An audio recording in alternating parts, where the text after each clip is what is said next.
उत्तर प्रदेश की सियासत में जोरदार हलचल मची है।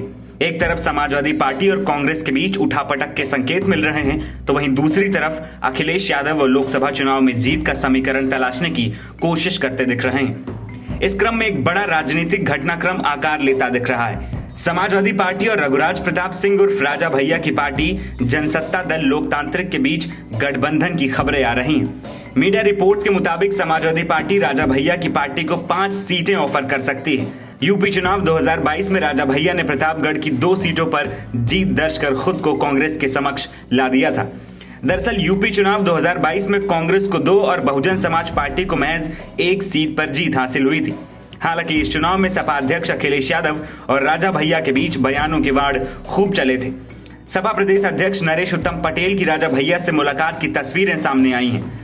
लोकसभा चुनाव से पहले राज्यसभा चुनाव की वोटिंग को लेकर समर्थन जुटाने के प्रयास के तौर पर भी इस मुलाकात को देखा जा रहा है। समाजवादी पार्टी के सामने इस समय परेशानी काफी है। एक तरफ यूपी चुनाव 2022 के बाद साथी बने दल एक एक कर साथ छोड़ चुके हैं। सुबह सपा महान दल से लेकर राष्ट्रीय लोकदल तक अखिलेश यादव का साथ छोड़ती दिखी। पार्टी के भीतर भी बगावत के सुर भरने लगे। इस बीच पार्टी अपने पिछड़ा दलित अल्पसंख्यक फ्रंट यानी पीडीए के जरिए लोकसभा चुनाव में बड़ा असर छोड़ने की कोशिश में है।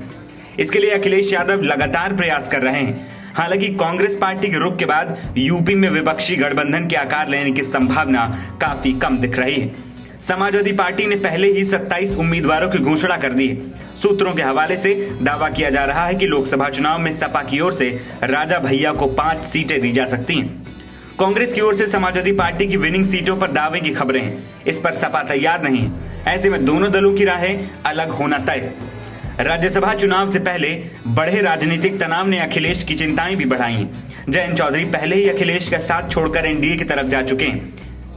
इस प्रकार की स्थिति में समाजवादी पार्टी अब एक बड़े चेहरे को साथ जोड़ने की कोशिश करती दिख रही है। राजा भैया इसमें मुफीद नजर आते हैं।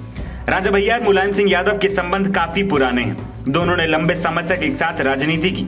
मुलायम सिंह यादव के बीमार होने के बाद राजा भैया लगातार उनसे मुलाकात करते रहे। हालांकि अखिलेश यादव के साथ उनके संबंध कभी भी मधुर नहीं रहे। यूपी चुनाव 2022 के चुनाव के दौरान कुंडा की जनसभा में अखिलेश यादव ने उन पर जमकर हमला बोला था। कुंडा की कुंडी लगाने तक की बात कही थी। उस समय राजा भैया ने जवाबी हमला करते हुए कहा था कि किसी में इतनी हिम्मत नहीं कि कुंडा में हमारी कुंडी लगा दे। हालांकि अब दोनों दलों के बीच तनाव कम होता दिख रहा है। वैसे राजा भैया की पार्टी के 2 विधायकों पर अखिलेश की नजर है। राज्यसभा चुनाव में अगर ये विधायक उनके तीसरे उम्मीदवार को वोट करें तो इसका असर उनकी जीत के समीकरण पर पड़ सकता है। एनबीटी ऑनलाइन की रिपोर्ट।